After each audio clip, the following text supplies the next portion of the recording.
is a fire extinguisher. When you have small fire at your house, use throwers to extinguish it.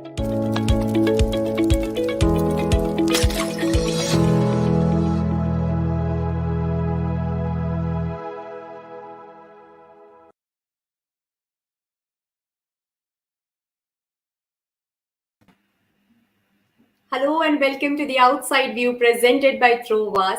Well, yesterday we witnessed some special milestones as the cricketing action unfolded at the Commonwealth Games 2022.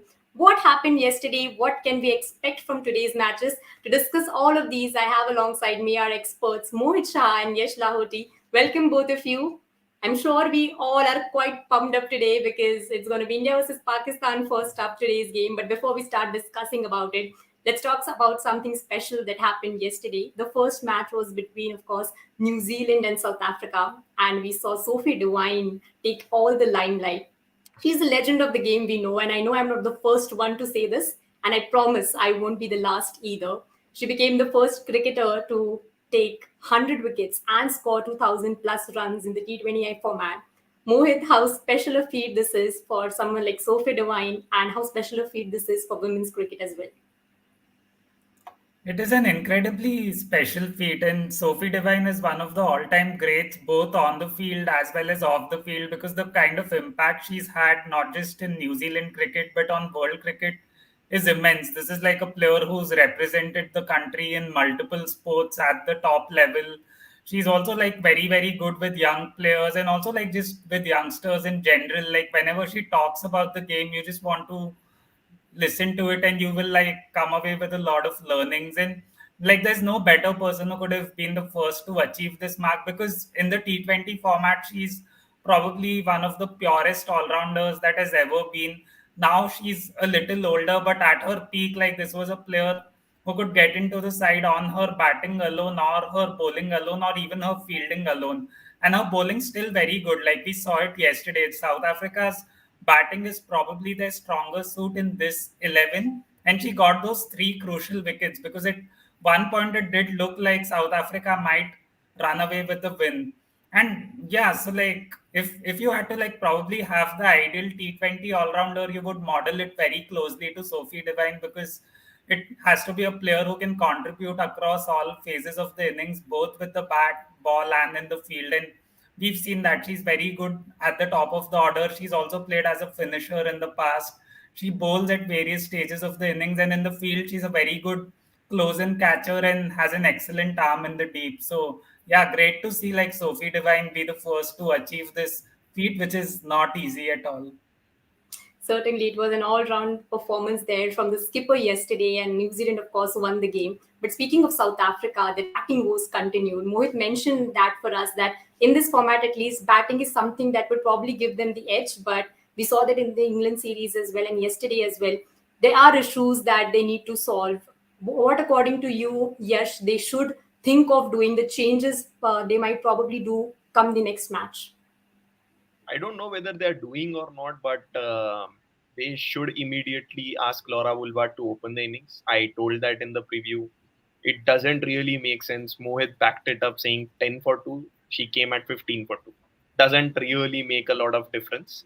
But at the same time, if you're going to put her under pressure, 2 wickets down in the first 3-4 overs, she's effectively opening the batting. So why not give her that opening the batting? Because you saw yesterday what Sune Lees and Chloe Tryon could do at the back end of the innings. Tryon was able to click those sixes. Lees was able to bat clear boundaries, still with 150 to 200 strike rate. That is what you need. It was a good decision to put MDP at 3, but it would have been a better decision to put Laura Woolward to open, MDP at 3, maybe someone at 4, and then Lees and Tryon to finish the innings. That is what you can do in this makeshift arrangement. Yeah, of course, when Danevanika comes in, when Marizan comes in, then you can experiment a lot, many more things. But here, if you win the remaining 2 games, then you have a chance of qualifying for the semi-finals. Right. And the next game is going to be against England. England is not going to be at all easy. Yes, with Laura Wolford coming down the order, Do you think that it kind of, in a way, shows that South Africa is really concerned about their lower middle order and middle order batting? Because if there's no Laura Wolfart, of course, we saw Sunil and Chloe Tryon come and clip those runs. But do you think the decision was because you need someone like a Laura Wolfart in that 3-4 number? Because, and again, we say that in the T20 is that you have to have your best batter face the most number of balls, and you have only 120 I in this. agree. I agree. I agree, but I think so that this decision was taken 2 years back when Wolfart was not in form Yeah. in the T20, I think. And Lizelli and Danewan Nikak used to open. Sunelis used to come at number 3. That was the reason Wolfart was pushed at number 5 after MDP. Now that you don't have a Lee or you don't have a Van Kirk, why do you want to? And Sunelis mentioned in one of the pressers that we want to give her position and let her play at that position. No, when desperate times comes, you want to win. If they are not looking at winning and they are looking at, oh, okay, we're just looking at our home World Cup next year, then it's a different ball game. Then, yeah, of course, Danewa Nikak will come. She'll open the innings. You can build in an Annika Bosch to open the innings. That's a different thing. But if you really want to at least claim for a bronze medal or something like that, or even enter the semi-finals, you need Yeah. Laura Wolfart at the top. Because if there is someone who can negate the pace of Brunt and Wong in the next game, it's going to be Wolfart. That's definitely something that the South African side would have to put their thinking hats on for. This was about the first game. The second game saw Sri Lanka and England lock horns with each other. We were discussing this in the preview yesterday that Sri Lanka has nothing to lose. And probably in the second innings, we saw that they tried, they fought hard, and they did not let it be an absolute cakewalk for England either. So, how would you sum up that game for us, Mohit? Because at one point, England were reduced to 63 for 4. It was a small target, 106 is what Sri Lanka scored, but it was an intriguing one, and Sri Lanka tried to give their all. Yeah, Sri Lanka absolutely gave their all in the second innings, and there were moments in the first innings also where they did well. But I think they missed Yeah. a golden opportunity because this was a pitch which probably suited them pretty well. There was a lot of turn. We saw like the experienced spinners taking full advantage of it for Sri Lanka. And like with the bat, if you look at it, like their numbers 2, 3, 4, 5, all of them got a start, be it Chamari Atapattu, Hasini Pereira, Nilakshi De Silva, Kavisha Dilari, all of them got into double digits, which in T20 Ice counts as a start and played at least 10 deliveries. So all they needed was for one of those four to like bat 50, 60 balls, and that would have helped them get to 130 or 140, which would have been a Hmm. very good total. Like England were at 63 for 4 and one more wicket there or a couple of more wickets there. They still could have chased it down because the target was less than 110. So there was no scoreboard pressure. So every batter that was coming in could take their time and just like even if they just rotated the strike without taking undue risks, they were still in the game. So there was no scoreboard pressure. But had it been more than a runner ball, like Yash was saying yesterday, like on that pitch, you didn't even need someone to go at 150. Even if one batter would have like batted 30, 40 balls at a strike rate of 110, that would have probably done the job for Sri Lanka because we've seen during the India series as well that their bowlers know their strengths and limitations very well and they operate really well within those. So they put the batters under a lot of pressure by piling up the dot balls. They don't have like express pace or big spin, but their bowlers like have very good subtle variations. Like Oshadi Ranasinghe has a good arm ball. Same with Inoka Ranvira and Ama Kanchana has like good variations with her slower balls because she's not going to be able to surprise a batter with her pace. But I think we also need to like praise the young England batters because Heather Knight was not there. The three big guns at the top got dismissed fairly early, be it Danny White, Sophia Dunkley, or Nat Siver. So this is what happens when you have a strong domestic structure, be it Alice Capsey or Maya Bouchier. They played match-winning hands. Capsey did well with the ball too. Izzy Wong keeps going from strength to strength. So England will be very happy that in a match where all their big guns, other than Catherine Brunt, failed to get going, the youngsters stepped up and took them beyond the line. Fair point that from you, Mohit, because we did see the scenarios like this against in the India series as well, where Sri Lanka tried their all with the ball, but the total wasn't daunting enough, and they didn't have enough runs on the board to defend it. But this was all from yesterday's matches. Heading into today, we have India versus Pakistan, first game up there, and a crucial game for both the sides. They've lost their first match, but coming to India's thing first, Pooja Vastrikar, of course, has come to the UK, but probably she wouldn't be available for today's game. She might play the game against Barbados there. But in this case, where it becomes a must win game, what should be India's strategies, Yash? I am going to talk only about India strategies because you can see I am wearing a blue and Mohit is wearing a green, so you know who's That's, supporting who. that's interesting. Yeah, India strategy I think so has to be very clear. If you're batting first, you score 150. It's going to be very difficult for Pakistan to achieve that. Their top four is not great. Only Nidadar is in some sort of a form. The rest of the batters are not in great form, and none of them bats at more than 100 strike rate. I have mentioned this in yesterday itself when we were talking about Sri Lanka, that the problem with the Asians, not with Harmanpreet Kaur's India now, but generally the problem with the Asian women's cricket teams have been that they have taken a lot of balls, and that's what is going to be troublesome for them. For Pakistan, it's going to be simple that India scores anything 140, 150. It's going to be very difficult for them to even think of chasing. And if you bat second, I don't think so. It's going to be a difficult task at all for India because they are a better chasing side. Yeah. We all know that Smriti plays well in chases. Harman knows how to chase a total well.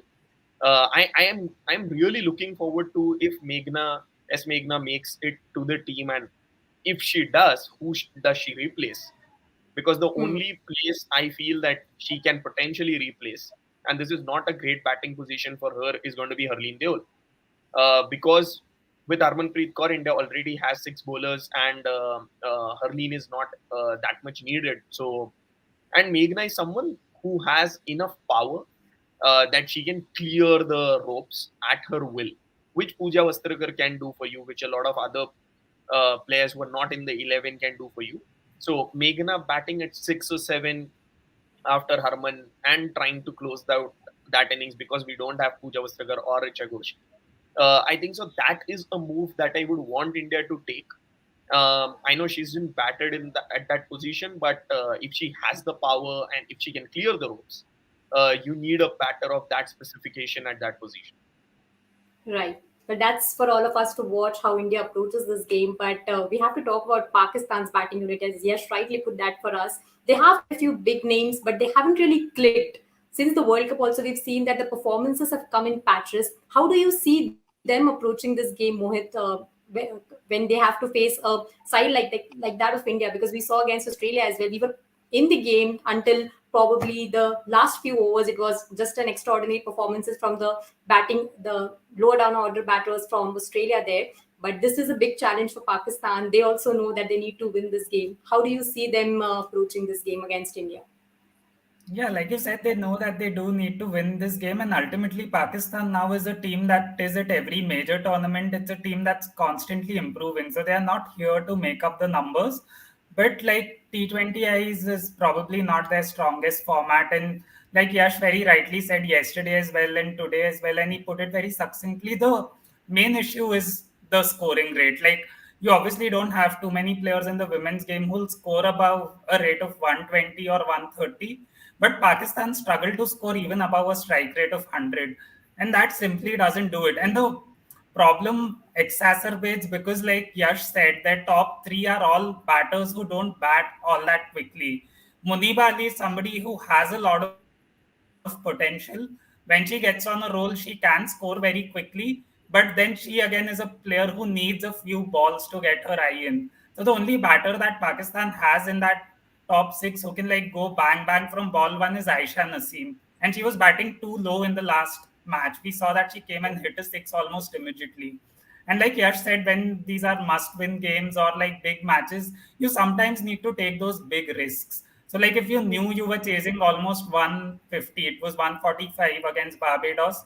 And if you had gotten off to a slow start, you need to push someone like Nidadar or Aisha Naseem up because both Bisma Maruf and Alia Riaz are good players, probably among Pakistan's best players of all time, but their performances just haven't been good enough this year. And in a major tournament, like if your senior players aren't doing the job for you, the team will always be in a lot of trouble.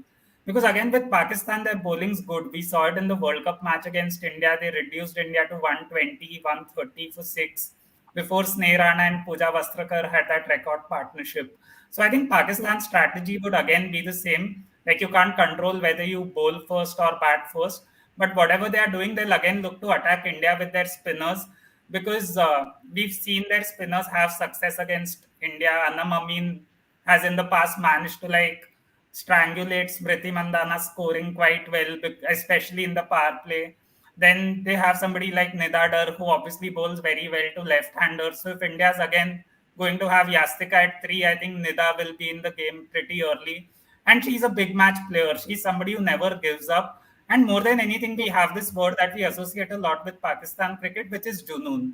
And Nidadar is a player who like functions primarily on that emotion. You see it. She's Yeah. almost like the Harmanpreet Kaur of the Pakistan team. So I think Pakistan, if they are to cause an upset, they will be relying mostly on somebody like Nida Dar because she's been their standout player this year across formats. Only You might two just get this. Yeah. only two changes that Pakistan need to do if they really want to have a chance. Push Aisha Naseem to open that innings and put Nida there at 3 or 4. Because yeah, you need finishers, but you need finishers when you are even looking at finishing a game. So Hmm. the better players need to play in that top three. Give these two players in that top three, and then you have a chance against India today. Yes. Okay, then let's take quick predictions from our experts. I'll come to you, Mohit, first. Who's going to be the star player for India today? Uh, for India, I think like probably it will be Renuka Singh Thakur again because there has been plenty of swing on offer and there are few bowlers who swing it as much as she does, especially with the new ball. So I think we can see like Renuka Singh Thakur picking up at least a couple of wickets in the power play again today, and that might be it for Pakistan then. And one player from Pakistan, Yash. Hmm. If Aisha Naseem opens, I would want to see her perform well because she's that young raw talent which Pakistan has, but they haven't used her to the best of their abilities. But Yeah. even if that doesn't happen, neither other will do it either with the bat or ball. So yeah, Okay, then this was about the first match, and then we'll see Barbados and Australia face each other. Barbados, of course, won the first game, and they would be high on confidence. What should be their approach against Australia, the mighty Aussies, Mohit? I think the approach should be exactly the same. Maybe you can't like keep keep not taking risks for as long as they did against Pakistan. But I think if Barbados win the toss, they'll definitely look to bat first because against this Australian lineup, I don't think any team would want to insert them in again, other than maybe England because they have the batting to chase down anything that Australia puts up on the board. So I think the idea for Barbados will be to bat first, and then for one of Haley Matthews or Deandra Doughton to bat for the majority of the 20 overs. Like I'll be okay even if they go at a below 100 strike rate for the first 10 overs as long as one of those two is there till the end because like we saw against India, Australia, this Australian batting lineup can be a little shaky in the T20 format. We saw that in the Tri Series as well. They almost always ended up losing a couple of wickets pretty early. And Barbados has the bowling to defend anything above 155. So if they get something in that range, I think they will be like in with a chance to upset Australia because their new ball bowling is really good. Shamilia Connell has been excellent right through this year. Shanika Bruce only bowled 1 over in the last game, but she's very prolific on the domestic circuit, and her in swing is something that will definitely trouble both Elisa Healy and obviously it will move away from Beth Mooney. And that is like a big weapon that they have. They didn't bowl Alia Williams at all, who's like another X factor in that team. She's a very good bowler. She again swings it a lot, is a great fielder. We saw it in the last match. So I think Barbados has a great chance, but they would just need one of Doughton or Matthews to bat for as long as possible. Surely it's a great chance for Barbados and a great challenge as well because when it's Australia, and even if the early wickets fell, we feel that there's Rachel Haynes. If she departs, we know there's Ashley Gardner, we know there's Talia Magra. What's the way to stop Australia, Yash? I don't think so. There is any way to stop Australia. the only way for Barbados to win. See, you cannot stop the Australian batting lineup. It was a lucky day, I will say. Of course, Renuka Singh did bowl well, but it was at the same time a lucky day because, okay, 1, 2, 3, 4. But you saw that Grace Harris came and did the job, or even a Jess Jonassen will do a job for them. So that you cannot stop. You cannot stop the Australian batting lineup. What you can only hope and pray is that Deandra Dottin goes berserk. And that berserk happens for about, say, 30, 40, 50, 60 balls. If that happens, then Barbados has a chance. There is no other way that Barbados has a chance today.